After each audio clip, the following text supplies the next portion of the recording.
ठीक है तुसी तो एक घर च किवें आ गए? मैनू की पता किद्दां आ गया।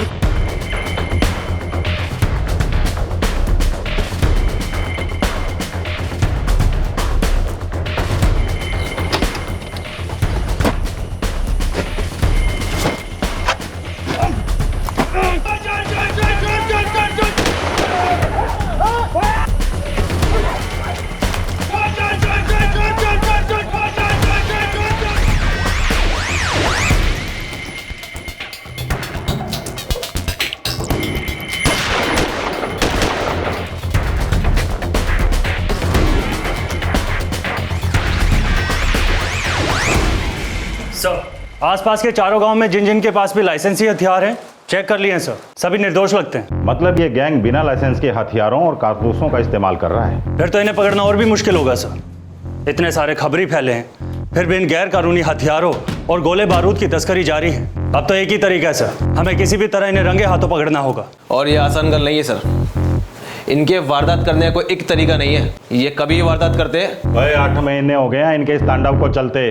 15 डकैतियां और सारी की सारी एक ही तरह से अंजाम दी हुई, एक ही मोडस ऑपरेंडी, बंदूकें चमकाना, लोगों को डराना, लूटना और भाग जाना।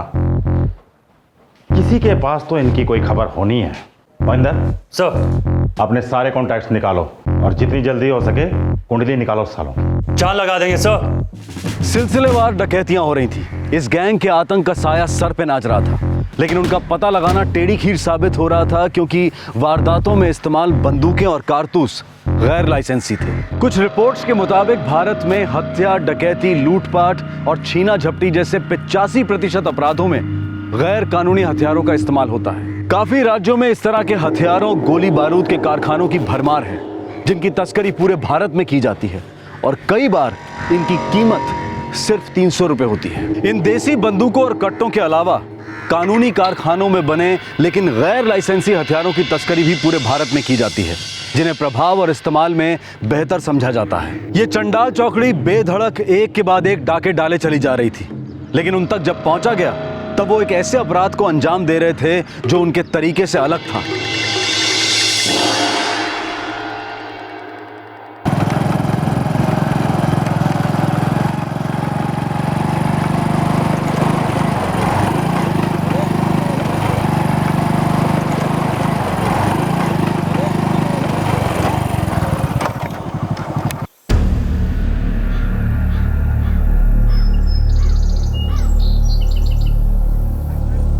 और की मोहिंदर पुत्र, आज फिर नाइट ड्यूटी?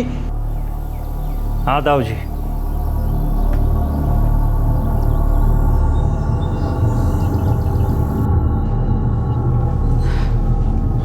ये ले पुत्र पानी।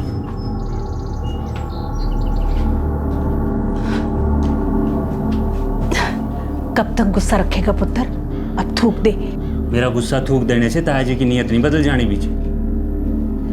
देख पुत्र, तेरे बाबूजी के गुजर जाने के बाद उन्होंने तुझे और गुरलीन को बाबूजी की तरह ही रखा है। गुरलीन के ब्याह की सारी जिम्मेदारी उन्होंने उठाई थी। सारा वसूल तो कर लिया ना। दुकान का आधा हिस्सा देने की बजाय तीसरा हिस्सा देते हैं हमें। खर्च किया लेकिन सारा वसूल भी कर लिया, तो कैसी इज्जत बेजी। ऐसे बात नहीं करते पुत्र। हाँ बंटी बोल। सर जी पक्का तो नहीं पता, लेकिन शायद खासकुरी गांव के घर में डकैती होनी है। तुझे कैसे पता? अरे क्यों मरवा रहे हो सर, बस उड़ती उड़ती खबर सुनी है। कौन से घर में? सर ऐना मैंने नहीं पता। ठीक है। क्या हुआ पुत्र? कुछ नहीं बीजी, काम का फोन था।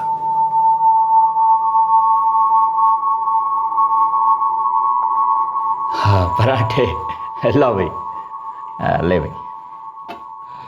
ये महेंद्र बहुत ही एहसान फरामोश है। आपने इन लोगों के लिए इतना कुछ किया। कोई नहीं जोगिंदर पुत्र, वक्त के साथ साथ सारी नाराजगी चली जानी है। ओ जी, थोड़ा हिस्सा उसे और दे दो ना।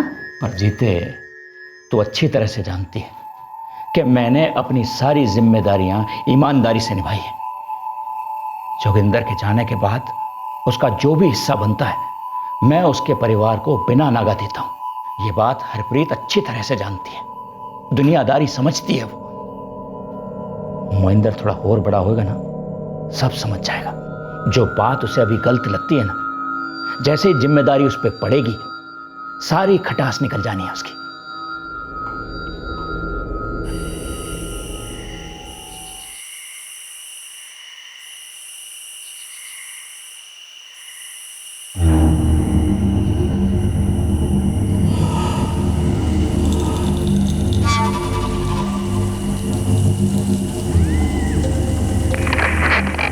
हम यही इंतजार करेंगे। हम पोजीशन में हैं, लेकिन खबर पक्की है ना? उम्मीद करते हैं कि खबर सही हो।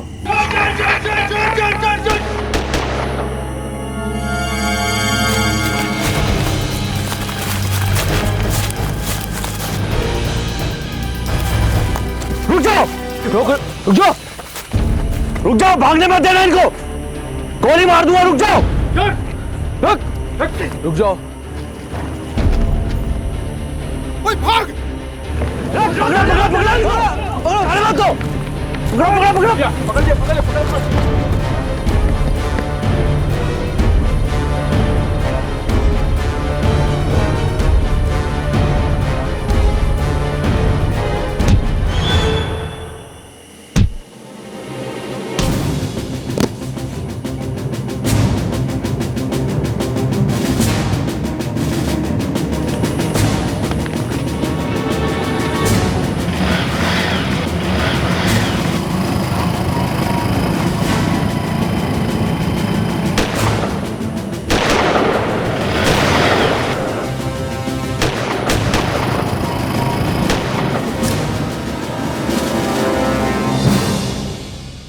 मौका हाथ में था, लेकिन मुजरिम बाल बाल बच निकले। काफी दिनों तक फिर कोई और डकैती नहीं हुई। पुलिस को उन्हें धर दबोचने का दूसरा मौका नहीं मिला, लेकिन महीने भर बाद उन्होंने बहुत करीब हमला बोला। मोहिंदर एक डकैत को पहले ही देख चुका था। ऐसा लग रहा था जैसे ये लुटेरे अब अपनी पहचान को और छिपाए नहीं रखना चाहते हैं।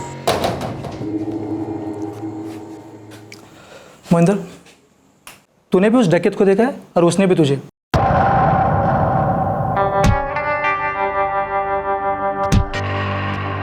अब थोड़ा संभल के रहना तू।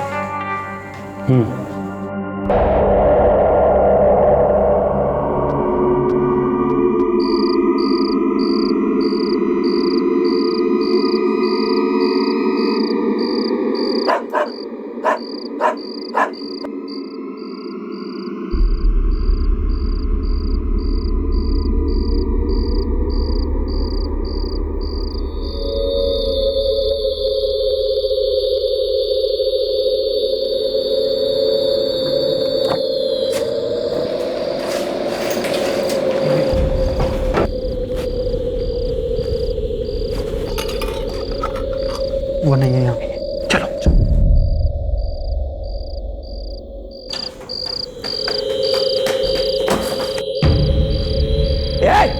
कौन है? चोर, चोर, पकड़ो पकड़ो।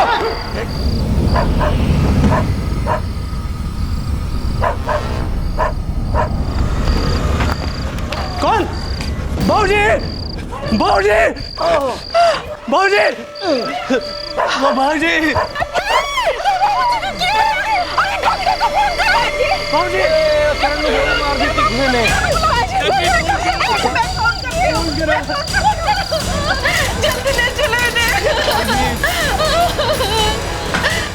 हाँ पुत्र, मैं तुझे तुरंत नहीं बता पाई। क्या है कि एम्बुलेंस को भी फोन करना था ना। आप कैसे हैं ताया जी? पता नहीं, ऑपरेशन के लिए अंदर लेकर गए हैं। मैं अस्पताल आता हूँ बीजी।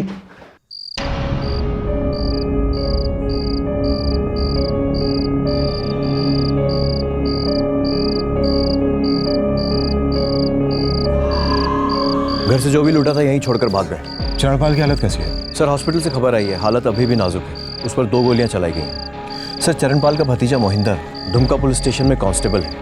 इन चारों डकैतों को पकड़ने के लिए जो टीम बनाई गई है वो भी उसमें है। पिछली डकैती में इनका एक साथी मोहिंदर के हाथ लगते लगते रह गया था।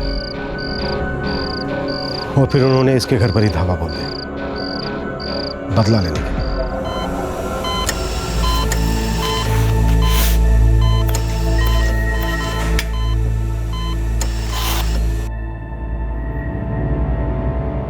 तू आ गया पुत्र।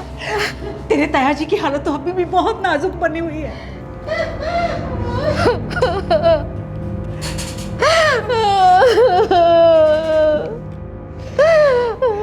फिक्र ना करो ताई जी, कुछ नहीं होना ताया जी को, जल्दी ठीक हो जाने हैं वो। रब पे भरोसा रखो ताई जी।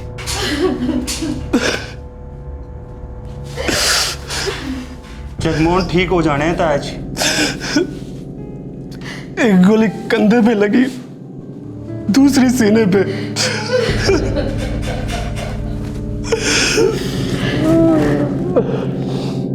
वो पक्का मेरे वास्ते ही आए साथे, मैं छड्डांगा नहीं उन्होंने जगमोहन। मोहिंदर तुम चिंता मत करो, तुम हमारे डिपार्टमेंट के हो, हम पूरा जोर लगा देंगे इन लोगों को पकड़ने के लिए। लगता है तुमसे बदला लेने के लिए क्या है इन लोगों ने। सर मैं 8 महीने से इन लोगों के पीछे पड़ा, उनमें से एक तो मेरे हाथ में आकर फिसल गए। वो लोग डर गए होंगे क्योंकि तुमने उन्हें देख लिया था। वो बदला तो तुमसे लेने आए थे, तुम्हारे ताया जी बेकार में उनका शिकार हो गए। सब पिछली सारी डकैतियों में तो सिर्फ लोगों को डराने के लिए हवा में गोलियां चला देते, इस बार कुछ अलग किया है। सर मैं इसकी इन्वेस्टिगेशन टीम में रहना चाहूँगा। मोहिंदर धुमका थाने की टीम में तुम पहले से ही हो जो उनको पकड़ने के लिए बनाई गई थी। देखो इमोशनल मत हो, यकीन करो हमारा, वो लोग हमारे हाथ से बच नहीं पाएंगे। सर मुझे बहुत बुरा लग रहा है, सिर्फ मेरी वजह से ताया जी इतनी तकलीफ झेल रहे हैं।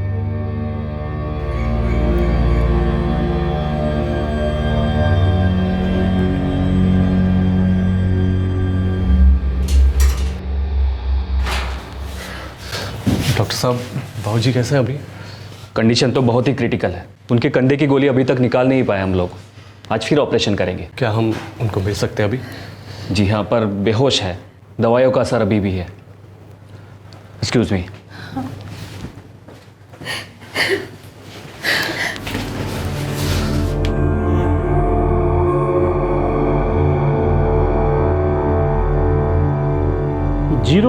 .36 बोर बुलेट का खोल है ये। डकैती की ज़्यादातर वारदातों में 0.36 बोर बुलेट का इस्तेमाल हुआ है। मतलब ये कहना गलत नहीं होगा कि ये भी उसी गैंग का काम है। हम कह तो सकते हैं, लेकिन इस बुलेट के खरीदार तक पहुंचना बहुत मुश्किल है, क्योंकि इस वारदात में और पहले हुई सभी वारदातों में जो हमें बुलेट मिले हैं, किसी पर भी हमें लीगल सप्लायर की छाप नहीं मिली। हो यार तेनू तो पता ही है, लावारिस बंदूकें और गोलियों के मालिक को ढूंढना वड्डा ही टेढ़ा काम है। वो प्रेशर है वीरे, वो प्रेशर है। पुलिस वाले के घर हमला होया है। ओ भाई, ये जिंदे भी सप्लायर होंदे हैं ना, इनके साथ कम करने वाले लोग पुलिस के बहुत करीबी होंदे हैं। इन्हीं लोगों की निगरानी में सप्लायर्स और ग्राहकों के बीच बिजनेस होता है। वो नहीं है ना, ये तो मधुमक्खी के छत्ते बीच हाथ डालने वाला काम। कुछ भी एक कनेक्शन ला के दे, चल कोशिश करता मैं। एक सप्लायर का लिंक मिल जाए साहब, उसके बाद मैं कुछ ना कुछ जानकारी तो ला ही दूंगा साहब। धर्म, तुझे क्या लगता है किसी पुलिस वाले का कनेक्शन हो सकता है इस लिंक से? साहब मुझसे पूछ रहे आप? साहब काम बहुत मुश्किल है, एक दिन का टाइम दो साहब मुझे, मैं कुछ ना कुछ तो निकाल ही लाऊंगा साहब।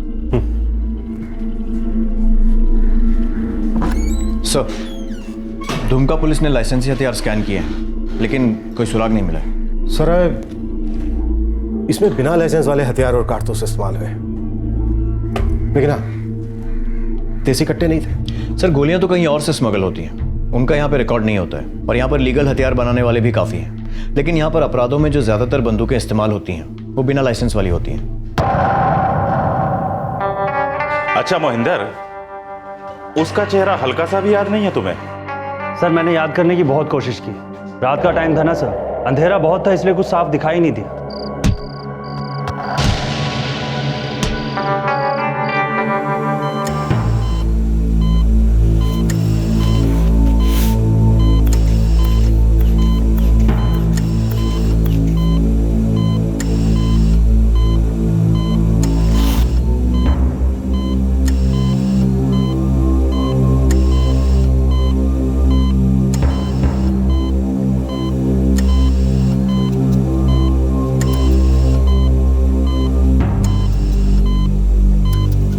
मैनू माफ कर दो ताऊ जी, माफ कर दो मैनू।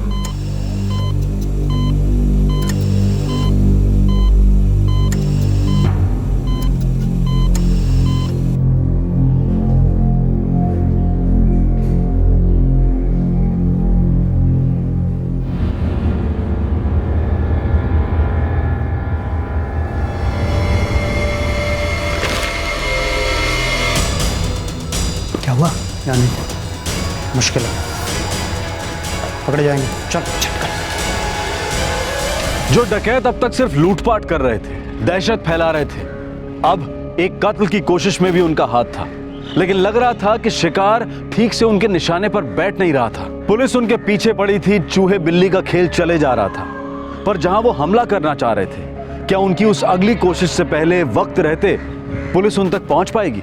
अरे यार मुझे नहीं फंसना है यार इसमें यार। मेरी गारंटी गुंदन, कुछ नहीं होगा तुझे, नहीं फंसेगा तू। हाँ तो तू पहले क्लियर कर लेना, साला ऐसा ना हो मैं दोनों तरफ से फंसूं।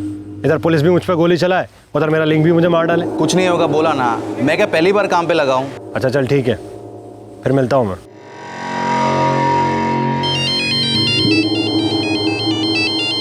हाँ धर्म बोल।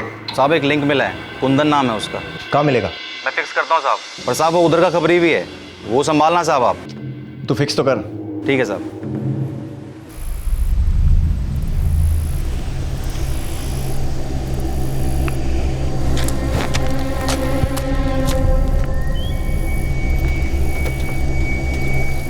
सत श्री अकाल सर। कुंदन। जी साहब। 4 लोग 8 महीने से लूटपाट मचा रखी है। देखिए साहब, मैं आपको ये तो नहीं बता सकता कि ये लोग कौन हैं, क्योंकि मैं इनको जानता नहीं हूँ। हाँ लेकिन मैं एक कारतूस के धंधे करने वाले के साथ काम करता हूँ साहब। तो जितना जानता है उतना बता। साहब देखिए, ये जो गैंग वाले लोग होते हैं ना, ये बंदूक तो एक बार खरीदते हैं, लेकिन गोलियाँ इन्हें बार बार खरीदनी पड़ती हैं। और मेरा लिंक गोलियाँ बेचता है थोक में। हाल ही में किसको बेची है इधर? हाल ही में तो नहीं बेची साहब, लेकिन करीब कोई 6 महीने पहले 0.36 बोर की 200 बुलेट बेची थी। डकैती की ज़्यादातर वारदातों में 0.36 बोर का इस्तेमाल हुआ है। इधर चंदबासा गांव में, वो मैंने ही जगह फिक्स की थी वहाँ पे। खरीदी किसने थी? परम बसरा।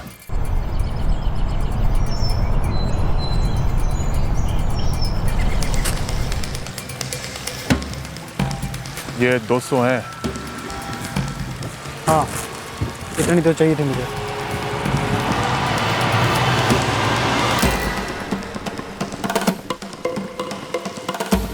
परम बसरा। जी साहब, लेकिन मैं ये नहीं जानता कि उनकी गैंग से है या नहीं। तुम्हारे गोलियों का सप्लायर कौन है? निरंजन ढाका। लेकिन साहब आप उसको हाथ मत लगाना साहब, वो मेरा लिंक है। ठीक है, मैं इस परम बसरा का पता लगाता हूँ। लेकिन इस बीच अगर निरंजन ढाका कोई भी नई डील करता है तो तू मुझे बताएगा। ठीक है। अगर परम बसरा उस गैंग का है तो 3 लोग और भी होने चाहिए। सर कुल मिलाकर 4 लोग हैं। ढूंढते हैं, पता लग ही जाएगा।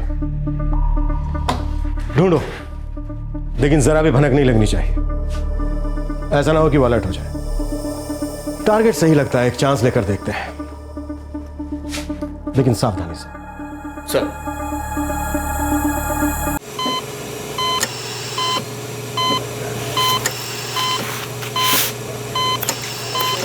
कंधे से गोली निकाल दी गई है।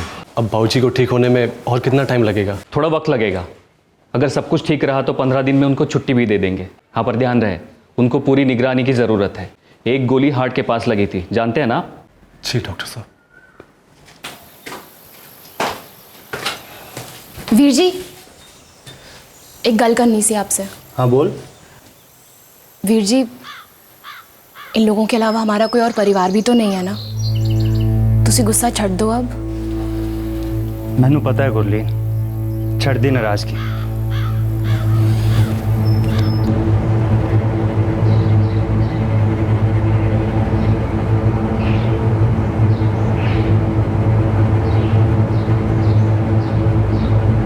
परम डेयरी में काम करता है। 3 दोस्त हैं जी उसके। गुरु सचदेवा जो सब्जी बेचता है,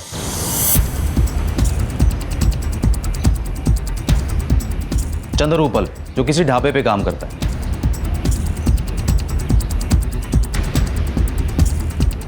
और तीसरा है जी यशपाल जोहल जो चाय का ठिया लगाता है। ये वही लोग हैं, इसका कोई सुराग हाथ लगाते रहे?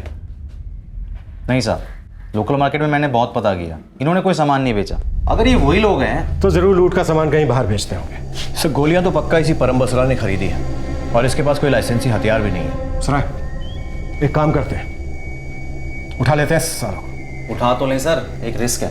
क्या? अगर मोटी चमड़ी निकला तो कुछ उगलेगा नहीं, बेल पे जल्दी बाहर भी आ जाएगा, और हमारी मेहनत पे सब पानी फिर जाएगा सर जी। फिर तो एक ही रास्ता बचता है हमारे पास, हमें इनके अगले हमले का इंतजार करना होगा। या फिर किसी बड़े कांड में इन्हें रंगे हाथों पकड़ना पड़ेगा। धर्म जी सर। अपने बंदों से कहो कि निगरानी रखें इन पर। मुझे एक एक हरकत पर नजर चाहिए। जी सर।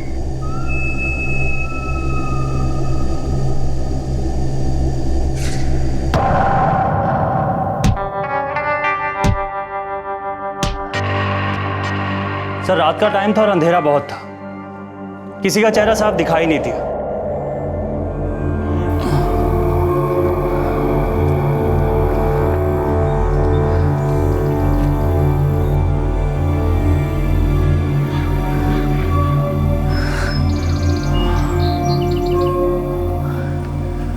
वापस घर आकर पुत्र की कितना अच्छा लग रहा है। मैं अभी पानी लेकर आती हूँ।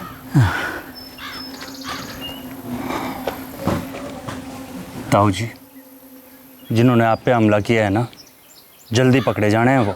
पकड़े तो जाने हैं पुत्र, पर तू अपना ध्यान रखना। जी ताऊ जी।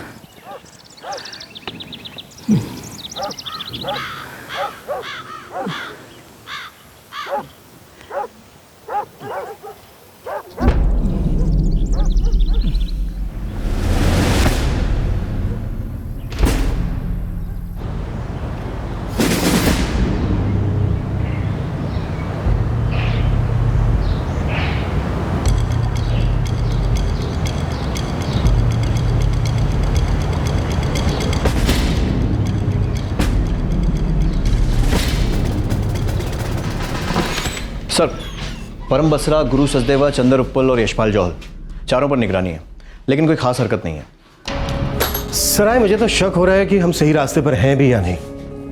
अगर ये उसी गैंग का काम है तो क्यों फालतू में वो किसी को गोली मारने लगे? क्यों जानबूझकर अपने लिए मुश्किल खड़ी करेंगे कि पुलिस उनके पीछे हाथ धोकर पड़ जाए? सर, वो आए तो मोहिंदर को मारने थे, जो मिला नहीं और बीच में उसका ताया आ गया। अब ये तो अंदाजा ही है ना सराय, कहीं ऐसा तो नहीं कि चरणपाल का इससे कुछ लेना देना हो?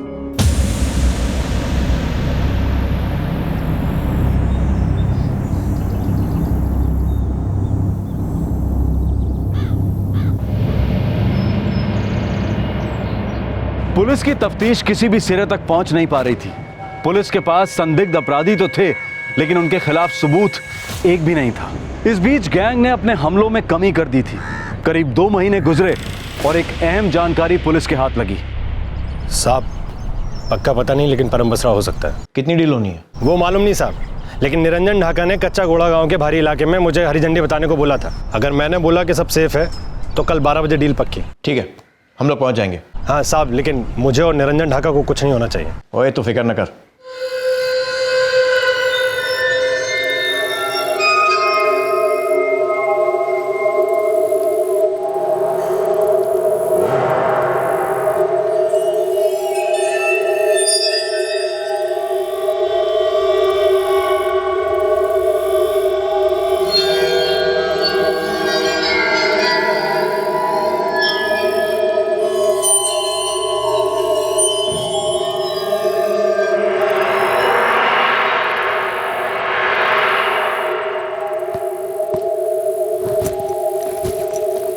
सराय,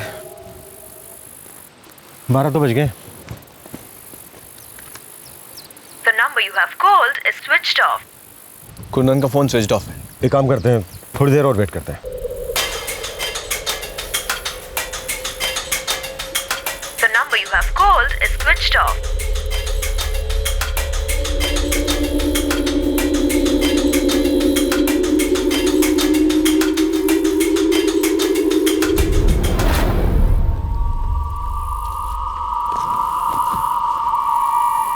सराय, मुझे लग रहा है झूठी खबर थी। कुंदन का फोन। कुंदन, किधर है तू? हम लोग तेरा वेट कर रहे हैं। हाँ साहब, डील हो गई साहब। क्या? जी हाँ, वो निरंजन ने लास्ट टाइम पे जगह बदलने को कहा, मैं कुछ नहीं कर सका साहब। परम बसरा ही था ना? जी जी, गोलियां परम बसरा ने ही खरीदी थी।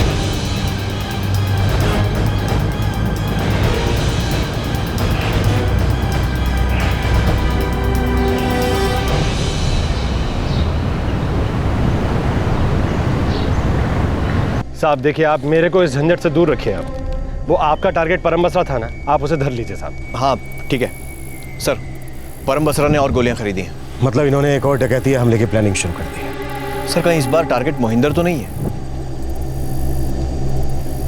हाँ हाँ ठीक है।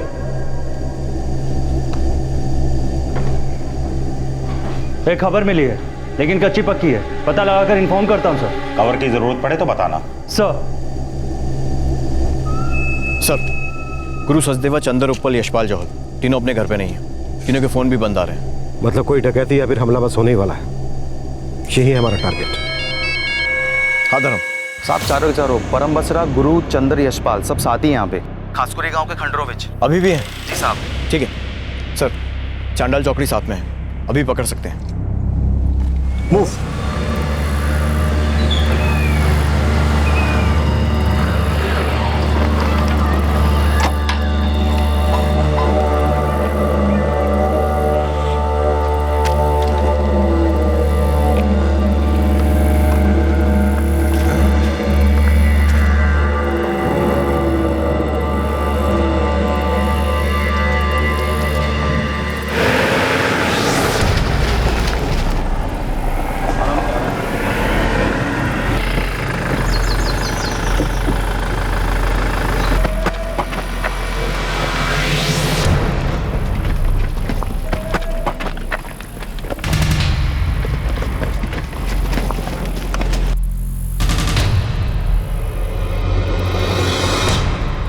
ओए मन्नू 10 टाइम कौन सा ठीक रहेगा? ओ जी कल करें तो आज कर, टाइम तो अभी सही है। सर तुम जिससे को लगा इधर से परमिंदा तुम उधर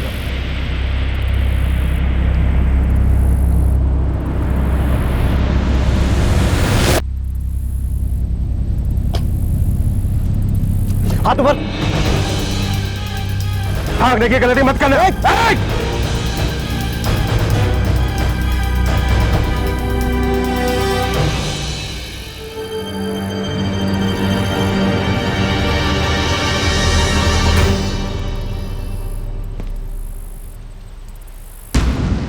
महेंद्र, तू यहाँ इन लोगों के साथ क्या कर रहा है? सर मुझे खबर मिली थी कि ये लोग यहाँ हैं। तुझे इन्फॉर्मेशन मिली और तू हमें बिना बताए यहाँ आ गया? पीआई गौरव से बात हुई थी सर मेरी। लगता तो नहीं है कि तू इन्हें यहाँ गिरफ्तार करने आया। कुछ और ही खिचड़ी पक रही थी। जांच टीम को लगा कि दाल में कुछ काला जरूर है। मोहिंदर वहां पर चारों डकैतों के साथ पाया गया था और साफ जाहिर था कि वो वहां पर उन्हें पकड़ने के लिए नहीं आया था। तो फिर वो वहां क्यों आया था? अरे पुत्र, किथे जा रहा है तू? बीजी पुलिस स्टेशन जा रहा हूँ। महेंद्र उन लोगों के साथ ही है और वो लोग तो कुछ और ही बता रहे हैं। आता हूँ। सत श्री अकाल साहब। सत श्री अकाल। जगमोहन, मोहिंदर के साथ तुम्हारी या तुम्हारे पिताजी की कोई अनबन थी क्या? थी तो सही, लेकिन इस हमले से पहले थी। उसके बाद तो जी सब ठीक हो गया था। किस बात को लेकर थी अनबन? जी वो महेंद्र को हमेशा लगता था कि हम उसके और उसकी माँ के साथ कोई धोखेबाजी कर रहे हैं। हमारी किराने और परचून की दुकान है जिसको पहले मेरे बाबूजी और जोगिंदर चाचा महेंद्र के पिताजी मिलकर चलाया करते थे। 7 साल पहले जोगिंदर चाचा जी गुजर गए। उसके बाद मेरे बाबूजी महेंद्र और उसकी माँ को दुकान की कमाई का कुछ हिस्सा देते हैं, लेकिन महेंद्र को लगता है कि ये हिस्सा बराबर का नहीं है, ये उसके साथ धोखेबाजी है। साहब आप ही बताओ कि ये हिस्सा बराबर का कैसे दें, क्योंकि दुकान का पूरा काम तो मैं और बाबूजी मिलकर संभालते हैं। लेकिन साहब आप ये सब कुछ क्यों पूछ रहे हो? और आप मुझे महेंद्र की कौन सी बात बताने वाले थे? देखो जगमोहन, हमने महेंद्र को उस गैंग के साथ पकड़ा है जो तुम्हारे घर में घुसा था, जिन्होंने तुम्हारे पिताजी पर गोली चलाई। ऐसा नहीं है कि वो चोरी करने आए थे और गलती से गोली चल गई। वो तुम्हारे पिताजी को मारने ही आए थे।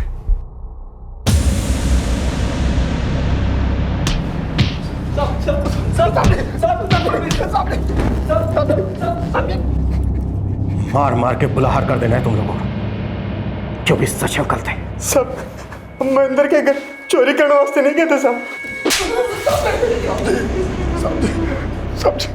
चोरी तो एक बहाना था साहब जी। असल मकसद तो चंद्रपाल को मारना था, लेकिन मार नहीं पाए साहब। फिर अस्पताल में कोशिश की, वो बड़ा मुश्किल था साहब। छोड़ दिया।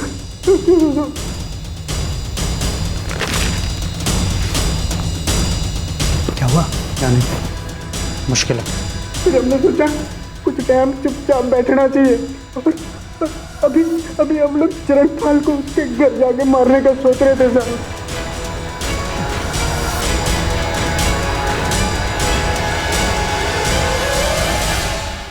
मतलब तुम लोग उसे मारने के लिए एक हमलावर प्लान कर रहे थे? जी साहब। अगर मैं गलत नहीं हूं तो ये सारी प्लानिंग मोहिंदर की करी धरी है ना? जी साहब। कुत्ता सालों महेंद्र ने किया ये सब? ये तो मैं जानता था कि महेंद्र मुझे और बाबूजी को नापसंद करता है, लेकिन इतनी नफरत करता है कभी सोचा नहीं था सर मैंने। लगता तो ऐसा ही है जगमोहन। महेंद्र उन डकैतों को पकड़ने वाली टीम में था और उसने उनका ही इस्तेमाल कर लिया अपनी खुंदक निकालने के लिए। ये नहीं हो सकता सर, हमें भी पहले यही लगा था, लेकिन उन चारों डकैतों ने खुद कबूला है। जब महेंद्र को उन चारों डकैतों की तस्वीरें दिखाई थी तो उसने जानबूझ के एक को भी नहीं पहचाना था। सर रात का टाइम था और अंधेरा बहुत था, किसी का चेहरा साफ दिखाई नहीं थी। इसका मतलब ये साला महेंद्र उसी रात से इसकी प्लानिंग में लग गया था जिस रात एक डकैत इसके हाथ से फिसला था।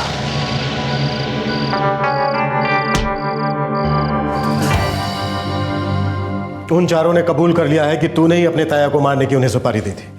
तू चाहे अब कितनी भी नौटंकी कर ले कि तू वहां सिर्फ उन्हें पकड़ने के लिए गया था। तेरा भांडा फूट चुका है।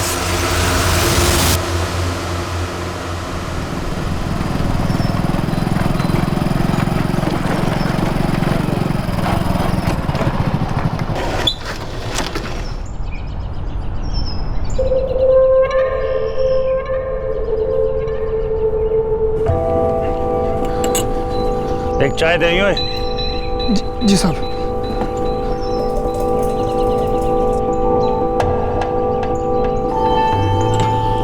आठ महीने से तुम लोगों की तलाश कर रहा हूं मैं। क्या बात कर रहे हैं साहब आप? तेरा चेहरा अच्छे से याद है मुझे।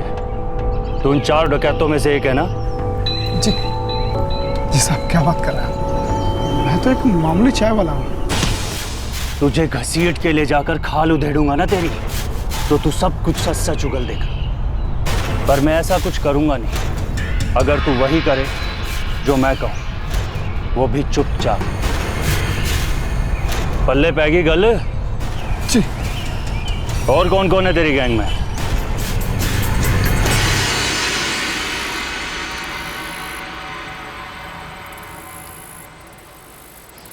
एक बंदा है, उसे ऊपर पहुंचाना है।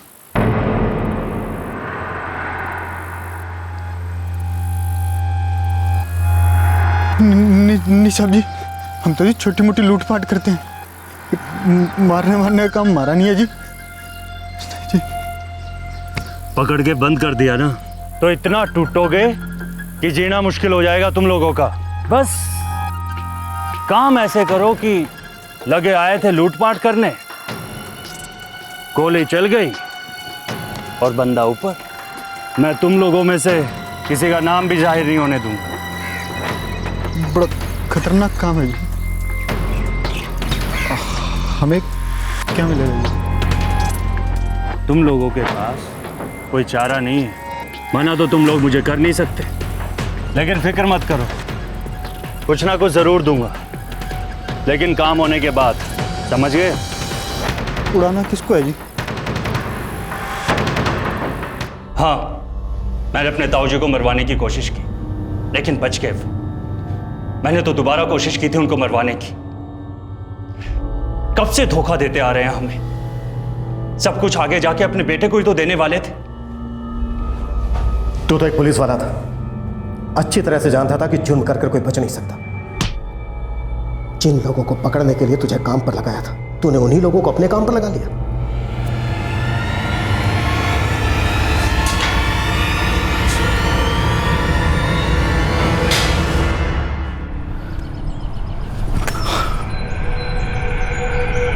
कभी लगा ही नहीं मोहिंदर इस हद तक चला जाएगा।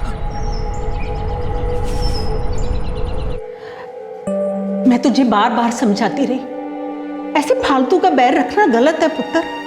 ऐसा क्या धोखा दिया तेरे ताया जी ने तुझे? हाँ, उन्होंने तो हमारी देख रेख की है। ताया जी तो अपने पापा जैसे थे वीर जी। इतनी छोटी सोच हो गई तेरी। तूने अपनी तो इज्जत खत्म की ही, हमारा भी सर नीचा कर दिया शर्म से।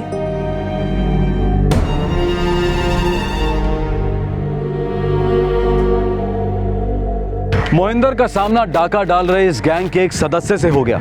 मोहिंदर ने इसे अपने नीच इरादों के लिए इस्तेमाल किया और अपने ताया जी चरणपाल पे गोली चलवा दी, जिनसे वो काफी वक्त से नाराज था। चरणपाल जी की हालत अब भी नाजुक है, लेकिन उनकी सेहत में दिन ब दिन सुधार हो रहा है। जो भी हथियार ये गैंग इस्तेमाल करता था, वो सारी बंदूकें, वो कारतूस गैर कानूनी और बगैर लाइसेंस के थे। जांच से सामने आया कि जिन बंदूकों का इस्तेमाल किया गया था वो एक लाइसेंस्ड गन मैन्युफैक्चरिंग यूनिट से चुराई गई थी। उस कारखाने में एक गैंग मेंबर काम करता था। वो रात के अंधेरे में बंदूकों को वहां से निकालता और फिर उनका इस्तेमाल किया जाता। बाद में उन्हें साफ करके उनकी सही जगह पर पहुंचा दिया जाता। इसलिए गैंग का सुराग मिलना और मुश्किल हो रहा था। कुछ रिपोर्ट्स के मुताबिक लाखों गैर कानूनी, गैर लाइसेंसी हथियारों का इस्तेमाल पूरे देश भर में अपराध के लिए किया जाता है। ये बंदूकें, पिस्तौलें, कारतूस, गोलियां पूरे देश में तस्करी के जरिए पहुंचती हैं। इनके अलावा बहुत से इल्लीगल हथियार बनाने वाले कारखाने प्रशासन की नाक के नीचे काम करते हैं। क्या ऊपर की रजामंदी के बिना ये कारखाने एक भी दिन चल सकते हैं? मानव तस्करी और ड्रग तस्करी की तरह हथियारों की तस्करी की जड़ें भी पूरी दुनिया में फैली हैं, जिसपे एक बहुत बड़ी इकोनॉमी टिकी है। क्या है ये इतने कम नंबर? तुम्हारी टीचर भी तुमसे बहुत नाराज थी। कह रही थी कि तुम आजकल पढ़ाई में बिल्कुल ध्यान नहीं देते, एग्जाम में सवाल के जवाब भी ठीक से नहीं लिखते। क्या परेशानी है बताओ मुझे। अगर ऐसा ही रहा ना तो वो लोग तुम्हें स्कूल से निकाल देंगे। क्या हुआ बताओगे नहीं तो मुझे कैसे पता चलेगा? आप भरत को कुछ समझाते क्यों नहीं है? मैं क्या समझाऊं? तुम्हारा बेटा है, तुम जानो और वो जाने। मुझे इन सब चीजों से दूर रखा करो।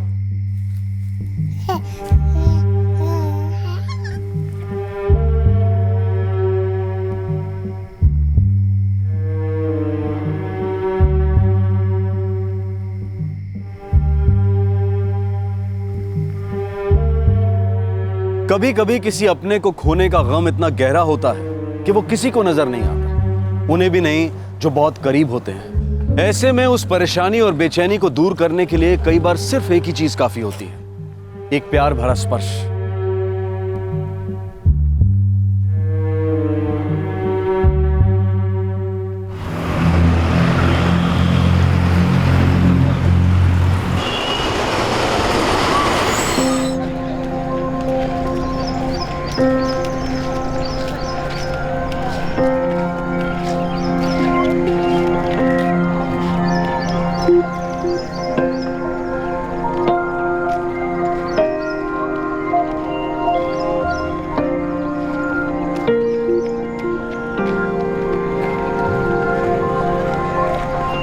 गोल्ड का भाव देखा आसमान छू रहे हैं। और मेरी बीवी को अपनी बहन की वेडिंग के लिए गोल्ड रिंग गिफ्ट देने की पड़ी है। तो मैं कोशिश करता हूँ कि ज़्यादा खर्चा ना हो। एक तो सैलरी बढ़ने का नाम नहीं लेती और खर्चे देखा दिन ब दिन बढ़ते ही जा रहे हैं। होम मिनिस्टर ने कहा है तो तुम्हें करना ही पड़ेगा। ठीक है लेकिन ये वो always remember wife is always right. Right होती है लेकिन क्या करें, खर्चे को लेकर मैं अक्सर परेशान हो जाता हूँ। यार महेश, इसे चोट लगी है, मैं सोच रहा हूँ कि डॉक्टर को दिखा दूँ।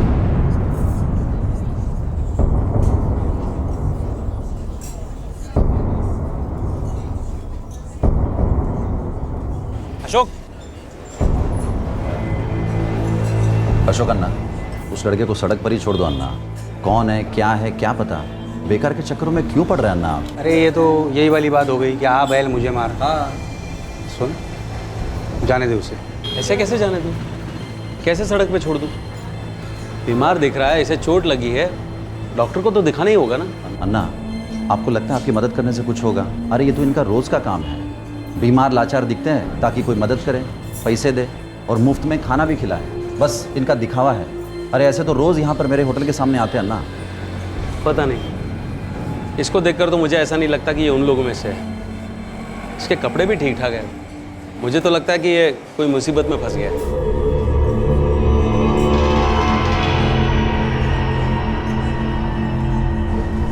यार मैं चलता हूँ, मुझे लेट हो रहा है। आप ठहरे बिजनेस वाले और मैं मामूली नौकरी पेशे वाला इंसान। मुझे टाइम से काम पे पहुँचना होगा यार, मैं चलता हूँ।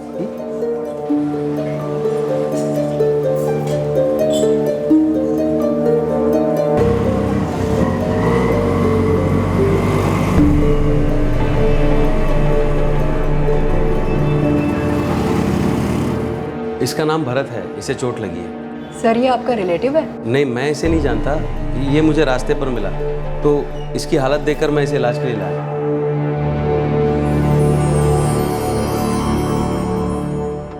Sir I am really sorry, ऐसे बिना जाने हम किसी को भी एडमिट नहीं कर सकते। अरे यू डोंट वरी, इसके इलाज का सारा खर्च मैं उठाऊंगा, और इसके अलावा अपने रिकॉर्ड के लिए आप चाहो तो मेरे डिटेल्स ले लीजिए। सर हमें एडमिट करने के लिए इसकी डिटेल्स की जरूरत पड़ेगा। अरे लेकिन मैं तो हूँ ना, इसका इलाज खत्म होने तक मैं इसके साथ ही रहूँगा। इसे कहीं और ले जाइएगा, और मेरी राय मानिए तो आप भी कोई रिस्क मत लीजिएगा।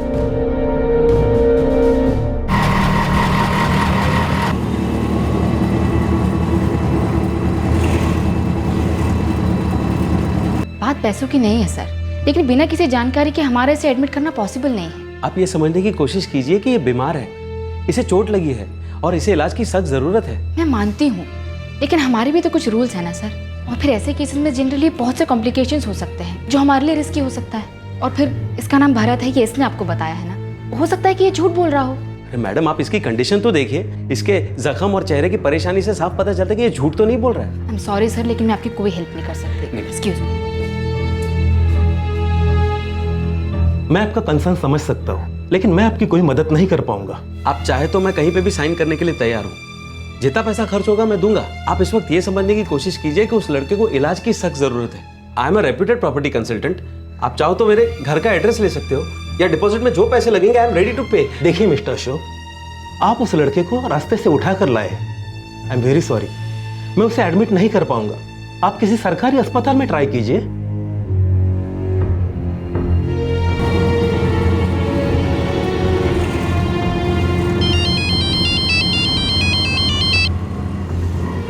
हाँ निमिषा, मैं थोड़ा काम में फंसा हुआ हूँ, बिजी हूँ। कहाँ बिजी हो गए? 9:30 बज रहे हैं, आपको मीटिंग के लिए देर नहीं हो रही है? निमिषा, एक लड़के को चोट लगी है तो उसके इलाज के लिए मैं एक हॉस्पिटल से दूसरे हॉस्पिटल भटक रहा हूँ। अरे कैसे हुआ ये? कौन है वो लड़का? मैं सब घर आकर बताता हूँ, अभी इस लड़के को हॉस्पिटल ले जाना जरूरी है।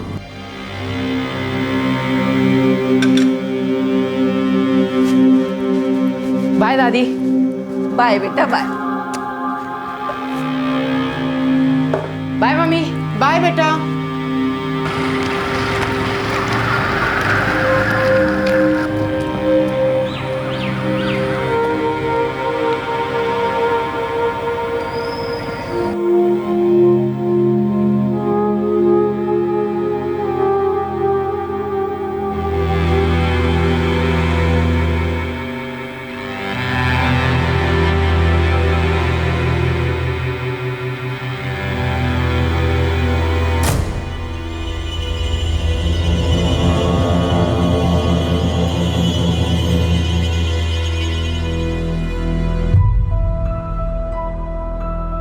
देखिए, इसकी चोट तो ट्रीटमेंट से ठीक हो जाएगी, पर काफ़ी कमज़ोर दिखाई दे रहा है। मैल न्यूट्रिशन का शिकार है, इसे एडमिट करना होगा। डॉक्टर साहब, आप प्लीज़ इसको एडमिट कर दीजिए।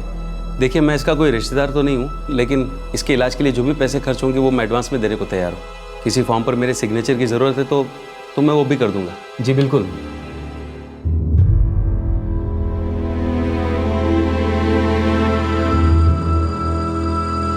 बेटा, अब तुम आराम से सो जाओ, मैं शाम को तुमसे मिलने आता हूँ।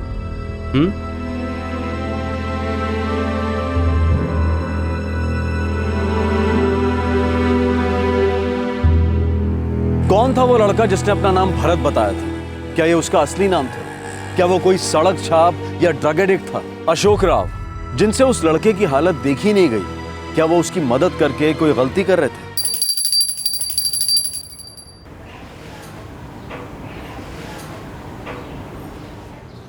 ये लीजिए कॉफी। थैंक्स। कौन है वो लड़का? पता नहीं निमिषा, आज की मीटिंग निपटा लूँ, फिर पुलिस स्टेशन जाऊँगा, शायद कुछ पता चले, और फिर हॉस्पिटल।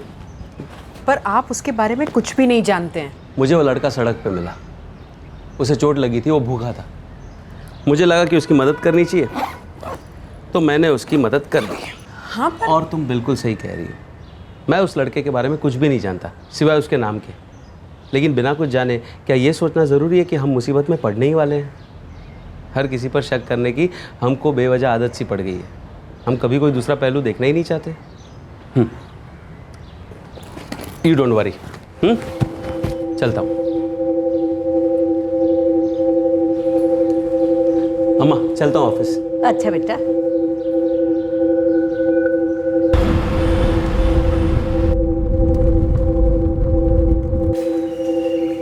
सर मैं एक प्रॉपर्टी कंसल्टेंट हूँ।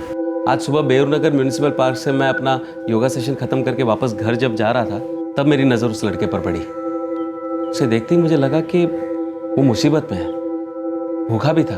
उसने कचरे के ढेर से कुछ खाने को निकाला भी था, लेकिन उसमें इतनी ताकत ही नहीं थी कि वो उस पैकेट को खोल सके। भरत, यही नाम बता रहे ना वो अपना? जी सर। मैंने उससे बात करके ये जानने की कोशिश भी की कि वो कौन है, कहाँ से आया है, लेकिन वो कुछ भी नहीं बता पा रहा है। वो तो अच्छे से बोल भी नहीं पा रहा है। ठीक है, हम हॉस्पिटल जाके उसके बारे में पता लगाने की कोशिश करते हैं।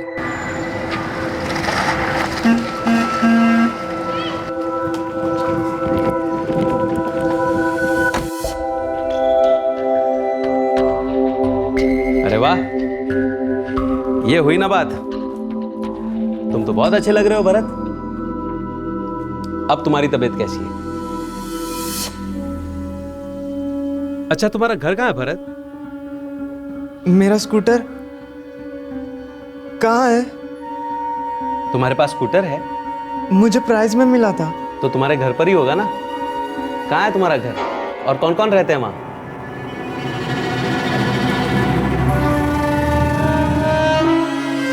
अच्छा, कोई बात नहीं भरत, हम बाद में बात करेंगे। अरे वैसे डॉक्टर साहब कह रहे थे कि 2 दिन में ठीक हो जाओगे। उसके बाद तुम्हारा घर, तुम्हारा स्कूटर ढूंढने के लिए हम साथ चलेंगे, ठीक है? वो ड्रग एडिक्ट नहीं है। उसे अपने बारे में कुछ भी याद नहीं है। कौन है, कहाँ से आया है, कुछ भी नहीं। सर, कोई बात तो है जिसकी वजह से वो बहुत परेशान है और बार बार किसी स्कूटर के बारे में बोलता है। उसके अलावा उसे कुछ भी याद नहीं है। हो सकता है उसकी याददाश्त चली गई हो। आई गेस वो मेंटली स्टेबल नहीं है, कुछ कॉम्प्लिकेशंस हैं और मुझे लगता है कि उसकी वो चोट कहीं गिरने से लग गई है। आपको उसके बारे में कुछ और पता चले तो प्लीज़ हमें बताइएगा। आपको रास्ते में पड़ा मिला और आप उसे यहाँ ले आए? यस डॉक्टर, उसे उस हालत में वहाँ छोड़ना मुझे ठीक नहीं लगा। मैं समझ सकता हूँ, आप जो कर रहे हैं बहुत अच्छा काम है, लेकिन देखिए कुछ दिनों के बाद हमें भरत को हॉस्पिटल से डिस्चार्ज करना होगा। नो प्रॉब्लम डॉक्टर, उसके सारे बिल पेमेंट्स मैं कर दूंगा। और हाँ, रात को किसी को उसके साथ रुकना पड़ेगा। अगर वो कुछ बोलेगा ही नहीं तो किसी को उसके बारे में कैसे पता चलेगा? निमिषा, जब तक वो पूरी तरह से ठीक नहीं हो जाता तब तक हमें इंतज़ार तो करना पड़ेगा ना। पापा, डॉक्टर को लग रहा है कि उसे कोई मेंटल प्रॉब्लम है, तो हो सकता है कि उसने जो अपना नाम बताया भरत, वो भी ऐसे ही बोला होगा। पापा, कुछ और भी कहता है वो बार बार किसी स्कूटर के बारे में बात करता है। अम्मा दाल दूँ? नहीं पापा, क्यों ना हम उसकी फोटो फ्रेंड स्क्वायर पर और हेमा संजय पर अपलोड कर दें? हो सकता है कोई जानने वाला मिल जाए। हाँ, ये ठीक रहेगा नहीं? पर आप किसी और को नहीं कह सकते कि वो उसके पास हॉस्पिटल में रात को रहे? निमिषा, किसी और को कहना अच्छा नहीं लगता।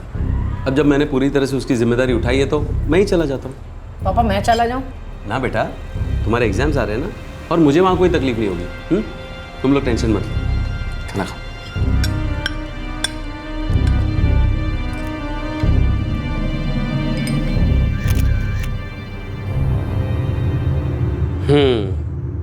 अब पता चल जाएगा, कोई ना कोई तुम्हें जरूर पहचान लेगा।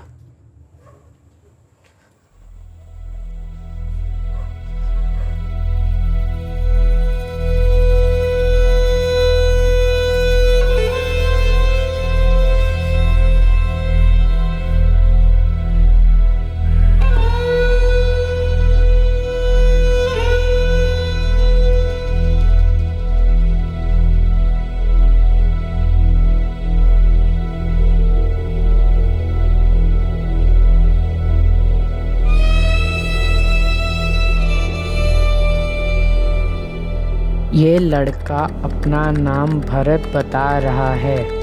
ये ज़्यादा बोलता नहीं और परेशान रहता है।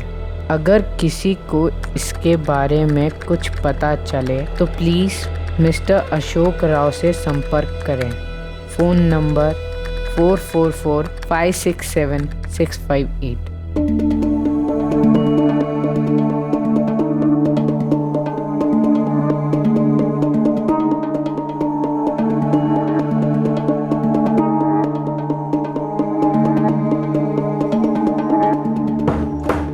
पापा। हाँ बेटा। पापा मैंने उसकी फोटो फ्रेंड स्क्वायर पर और हे मैसेंजर पर डाल दिए, अपने ग्रुप्स में भी शेयर कर दिए और आपको भी फॉरवर्ड कर दिए। आप भी अपने ग्रुप्स में शेयर कर देना। वेरी गुड बेटा, अपनी मम्मी से भी कहना कि वो भी अपने ग्रुप्स में शेयर कर ले। ठीक है पापा।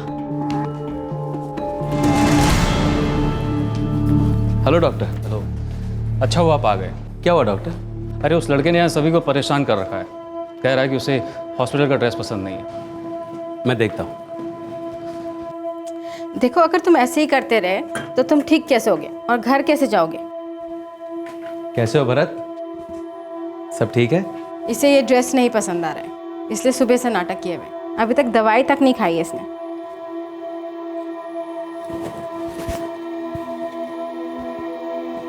तुम्हें दूसरी ड्रेस चाहिए? मैं डॉक्टर साहब से बात करता हूँ, यहाँ पर कोई और ड्रेस अलाउ करते हैं कि नहीं।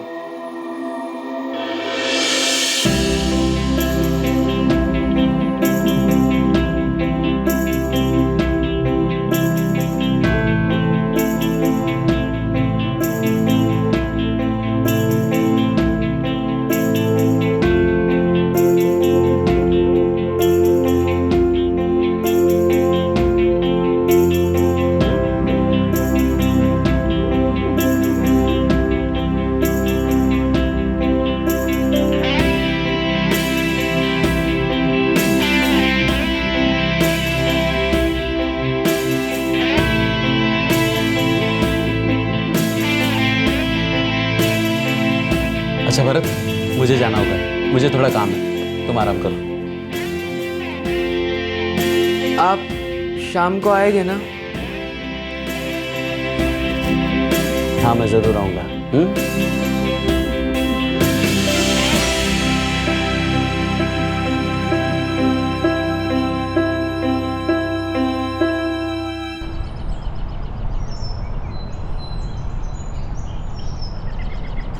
तुमने नेट पे तो फोटो डाल दी है ना उसकी, तो कुछ अता पता चला कहाँ से है वो लड़का, क्या है?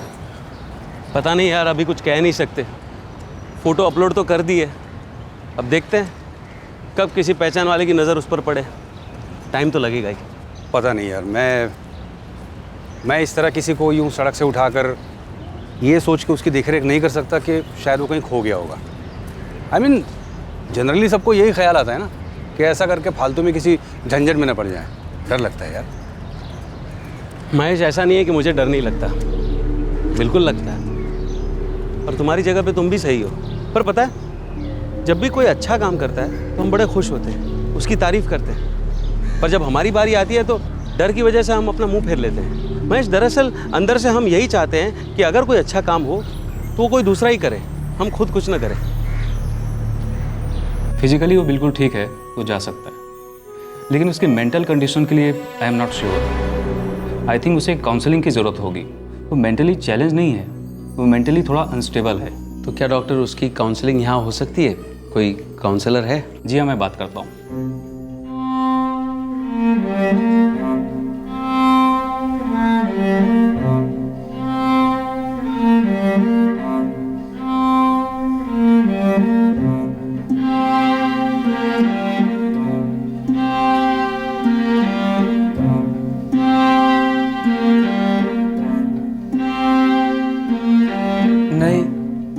मुझे स्कूटर का कलर तो याद नहीं है, वो मुझे प्राइज में मिला था।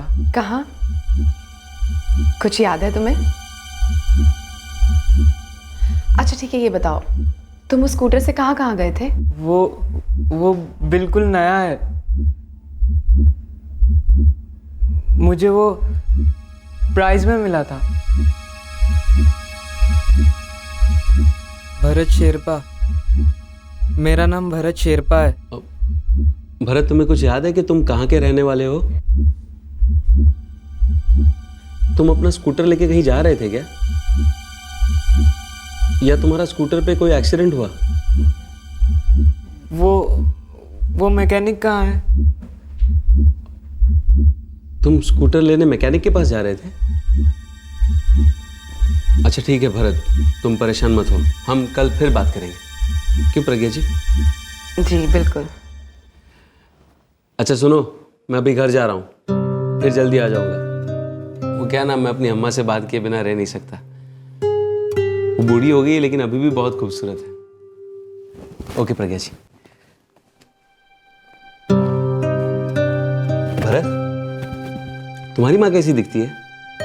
वो भी बहुत खूबसूरत होगी ना?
सोशल मीडिया में उसकी फोटो सर्कुलेट हुए 2 दिन हो चुके थे और फाइनली कोई ऐसा था जिसने पहचान लिया था कि वो कौन है।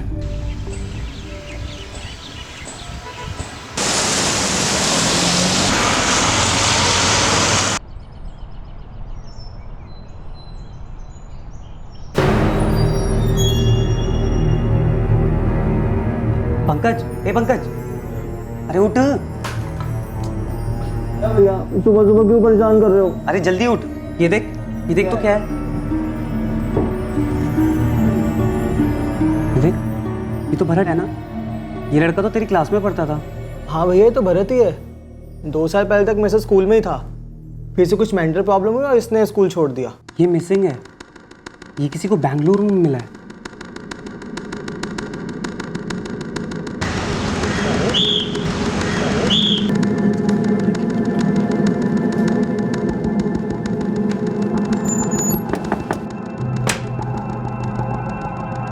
नमस्ते। नमस्ते बेटा, बोलो। भरत कहाँ है? मैं उसका दोस्त हूँ, पंकज। बेटा वो तो कहीं खो गया है, 3 हफ्तों से उसका कोई पता नहीं। वो बेंगलुरु में है। क्या? ये देखिए।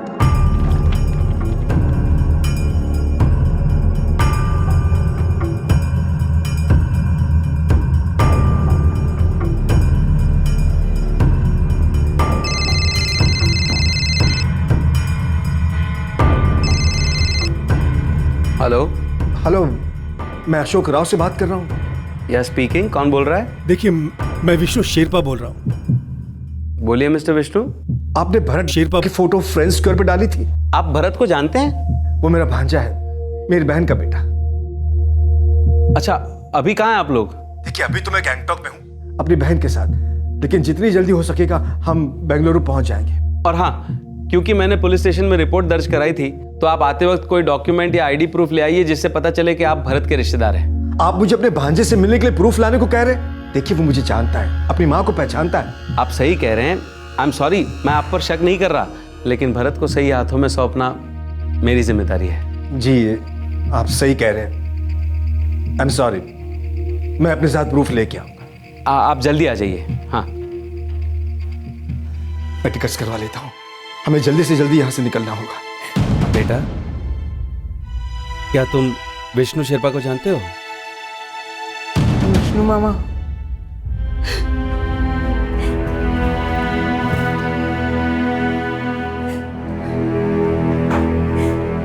माँ, आप रोके हो, भरत भैया मिल गए?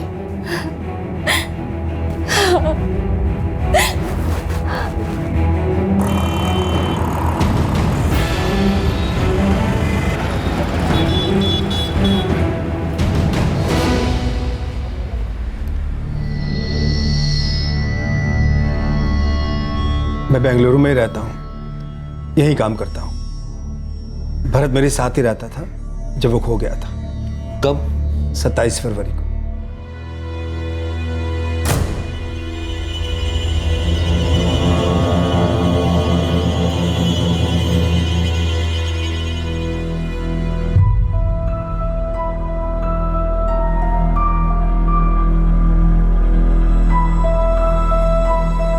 मैं रोज की तरह घर से काम पे जाने के लिए निकला था। भरत उस वक्त घर पे सो रहा था। वो घर में अकेला था? जी, मेरी पत्नी मेरी बेटी के घर गई है। मेरी बेटी प्रेग्नेंट है तो उसकी देखभाल करने के लिए मैंने करीब 12 बजे अपने ऑफिस से घर फोन किया था भरत से बात करने के लिए।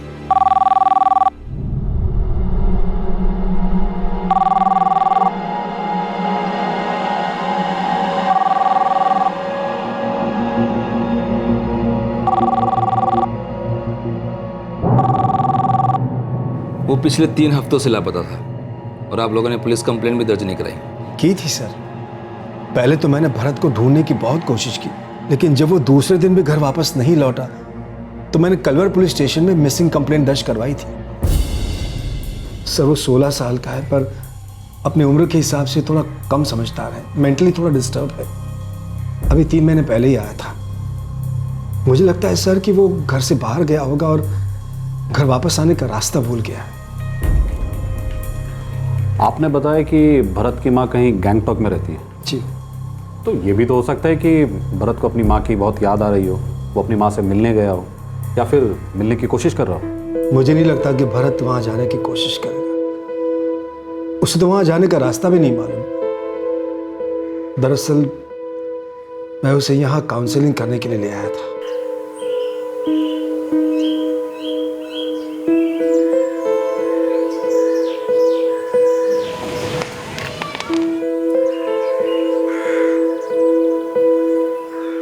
नहीं विष्णु भैया, मैं भरत को नहीं भेज सकती। वो मेरे बिना एक दिन भी नहीं रह पाएगा। स्मिता, अभी मैं अकेला हूँ। 6 महीने भरत मेरे साथ आराम से रह सकता है। सरिता पूजा के पास गई। पूजा प्रेग्नेंट है ना, ये उसका पहला बच्चा है तो उसे अकेला नहीं छोड़ना चाहती। देखो मैं वहाँ भरत का इलाज किसी अच्छे काउंसलर से करवाऊंगा। हो सकता है कि वो बिल्कुल अच्छा हो जाए, बिल्कुल पहले की तरह। भैया मेरा दिल नहीं मान रहा। भरत यहाँ से कभी बाहर नहीं गया। स्मिता, मेरी बात समझने की कोशिश करो। भरत की हालत यहाँ दिन ब दिन बिगड़ती जा रही है। तुमको तो पूरा दिन घर को देखना पड़ता है, गीता को संभालती हो, संजय को भी काम की तलाश में इधर उधर जाना पड़ता है। ऐसे में भरत यहाँ बहुत अकेला महसूस करता है। ये सब मुझे क्यों नहीं नजर आया?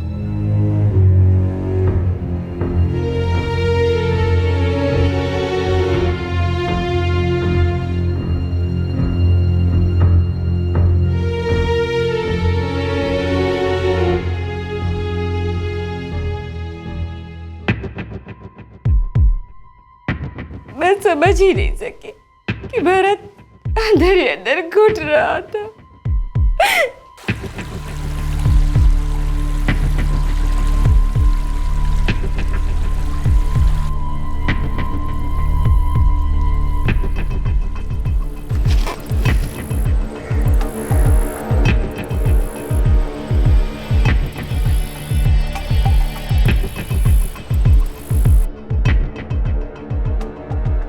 स्मिता, इसमें तुम्हारी कोई गलती नहीं। जब भरत के पिता चल बसे तो तुम्हारी उम्र भी कोई ज्यादा नहीं थी। मैंने दूसरी शादी इसलिए की कि हम दोनों को सहारा मिल जाए, भरत को एक पिता का साथ मिल जाए। इसीलिए तो कह रहा हूं कि मुझे भरत को यहां से ले जाने दो, ये उसके लिए अच्छा रहेगा। देखो स्मिता, इस वक्त भरत को एक ऐसे इंसान की जरूरत है जो उसका ख्याल एक पिता की तरह रख सके।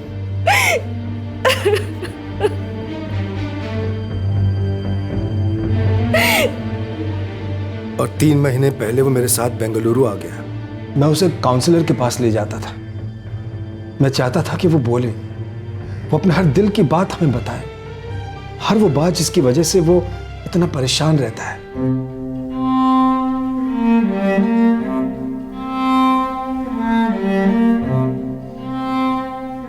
सारी गलती मेरी है। क्यों? आपने से कुछ कहा था? नहीं सर, मैंने उससे कुछ कहा तो नहीं, पर उसे बहलाने की कोशिश की थी। वो बार बार एक स्कूटर के बारे में सोचकर परेशान हो रहा था। भरत, देखो मैं तुम्हारे लिए क्या लाया हूं।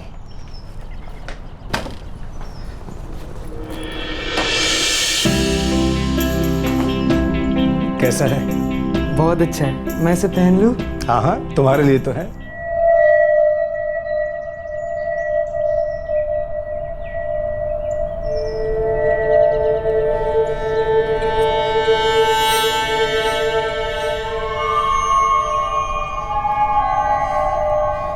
भरत बेटा, ऐसे क्या देख रहे हो? मामा, मेरा स्कूटर कहाँ है? तुम्हारा स्कूटर? कौन सा स्कूटर?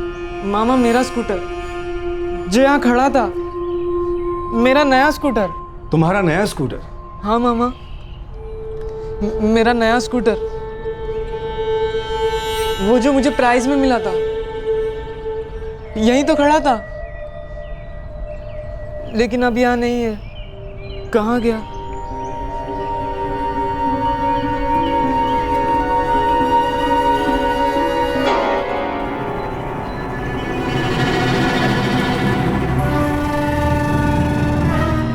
उसकी बेचैनी देखकर मैं समझ गया कि उसे दौरा पड़ा है। उसके मन में वो स्कूटर बैठ गया था सर। उसे ऐसा लगता था कि वो स्कूटर उसे प्राइज में मिला है। बहुत परेशान था उस स्कूटर को लेकर। मैं तो बस उसे शांत कराना चाहता था। भरत, कहां जा रहे हो बेटा? मामा, मेरा स्कूटर वहां नहीं है, कोई ले गया उसे। कोई तुम्हारा स्कूटर लेकर नहीं गया है। तो फिर मेरा स्कूटर कहाँ है? आओ मैं बताता हूं। भरत, अब तुम कपड़े बदल के सो जाओ। वहां कोई स्कूटर नहीं था। था मामा, मेरा स्कूटर मुझे प्राइज में मिला था, वहीं था। ठीक है बेटा, हम सुबह तुम्हारा स्कूटर ढूंढने को चलेंगे। अभी तुम कपड़े बदल के सो जाओ। नहीं, मैं कपड़े नहीं बदलूंगा, ये मुझे अच्छे लग रहे हैं।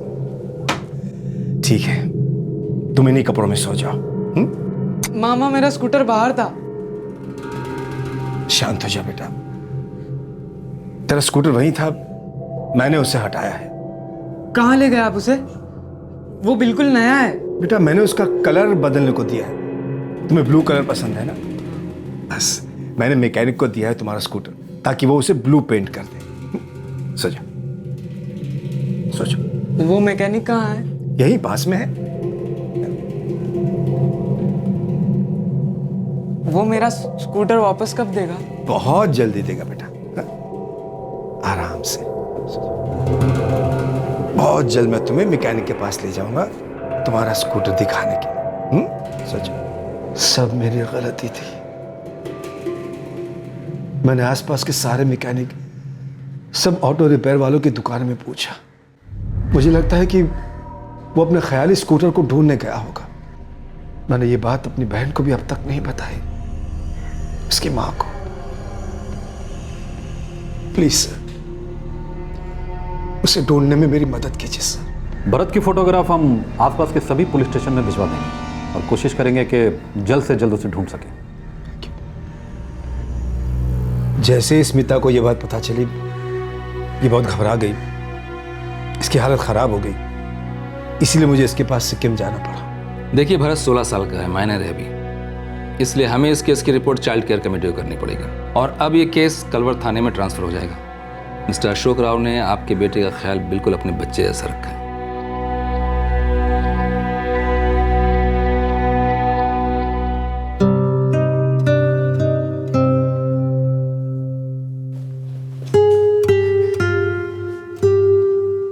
भरत, माँ, मामा,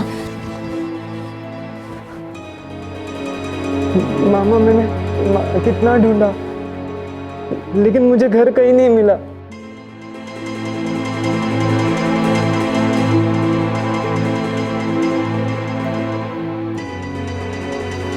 मैंने स्कूटर भी बहुत ढूंढा, मैकेनिक के वहाँ भी ढूंढा, हर जगह ढूंढा, लेकिन कहीं नहीं मिला मामा। चलो अच्छा है, फाइनली तुम्हारी स्कूटर की कहानी मुझे पता चली गई। अशोक जी, समझ में नहीं आता कि आपका एहसान कैसे चुकाऊंगा। अरे रे, ऐसा मत कहिए, मैंने कोई एहसान नहीं किया है। मैं तो बहुत खुश हूँ कि आपको भरत मिल गया और भरत को उसका परिवार। सुनो भरत, अब तुम अपने मामा जी के साथ जाओगे, उन्हीं के साथ रहोगे। वो कह रहे थे कि तुम कोई क्लासेस जाते हो और वहाँ तुम ठीक भी हो रहे थे, बिल्कुल वैसे ही क्लासेस ना जैसे प्रज्ञा जी तुम्हें याद देती हैं। अपना ख्याल रखना बेटा। लेकिन आप आओगे ना मेरे साथ? हाँ बेटा, मैं आऊंगा, मैं तुमसे मिलने जरूर आऊंगा।